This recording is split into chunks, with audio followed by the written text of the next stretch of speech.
It just wouldn't make sense. We want to experience van life as much as we can. Isn't it? Yes.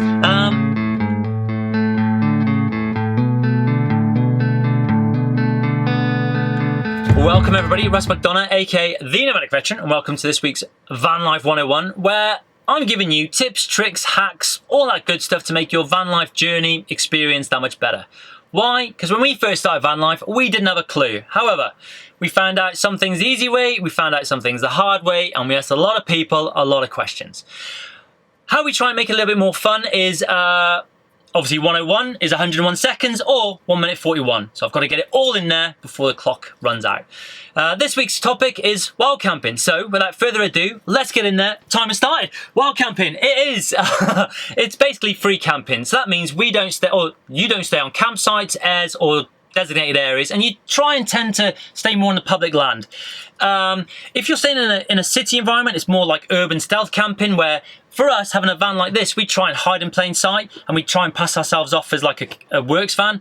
Obviously, we don't tend to do that. We try and stay out in the rural, the sticks a little bit, so having a white van doesn't really help much. But the reason we do that is because we like to be out in nature, enjoying nature for all it's got.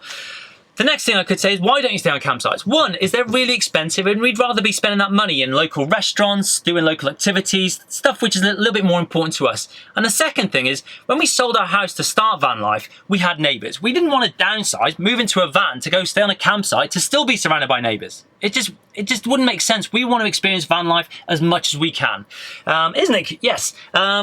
Next one was, is it legal? For this, I'd say you have to do your research. Every single country is different. Say, for example, Scandinavia countries, you've got a right to roam, which means as long as you're being safe and responsible, you can go anywhere you want. So definitely do your research, whichever country you are visiting. Next one, is it safe? This one's common sense, guys. When you rock up at an area, use that gut feeling of yours. If it doesn't feel good or it doesn't feel safe, move on. We've only ever had one bad incident the whole time we've been doing wild camping. And to be honest, that made us a little bit more wary of wild camping, but we've got our mojo back now, so we're back out there. And in all honesty, when we first started wild camping, we were both really nervous that murderers would come and sort of like kill us in our sleep and that, or they won't. Anyway, that's time. Let me finish. Where was I? So basically, when we first started wild camping, our very first night, Gibbo was that nervous, she didn't even sleep, and she must have sweated about 5 buckets of 5 litres of sweat. So yeah, that's it with wild camping, guys. One thing I would like to add on before we kind of finish this video off is, if you are going to do wild camping, please do it responsibly. So wherever you rock up, leave, when it's time to leave it just as tidy, if not tidier, than when you first got there, okay? So take all your rubbish.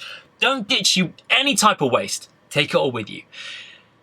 Yeah, I think that's it. No, it's not. One last thing. If you want any more tips and tricks on how to go about wild camping, we actually did a video earlier on the year where we did it around Spain for a whole week. We took the camera with us. Yeah, I'll put the link up there. Have a watch. It's got some good bits of good golden nuggets in there. Anyway, whew, I'm getting a bit fatigued. I think it's time for bed. Right, last bit of admin for the day. If you enjoyed the video, thumbs up. If you want to leave a comment, and maybe that could be something along the lines of, you've got tips for us on how to make our wild camping experience better, or maybe you've got a completely different opinion on wild camping and you want to let us know. I'd love to hear. Please share the video, that would be appreciated. And lastly, if you enjoyed this video, or you enjoy the content, or you want to get more tips and tricks from us, please hit the subscribe button. It would really help us and make our channel grow. Anyway, time for bed. And I think it's time to dream of the perfect wild camping place. Night, night.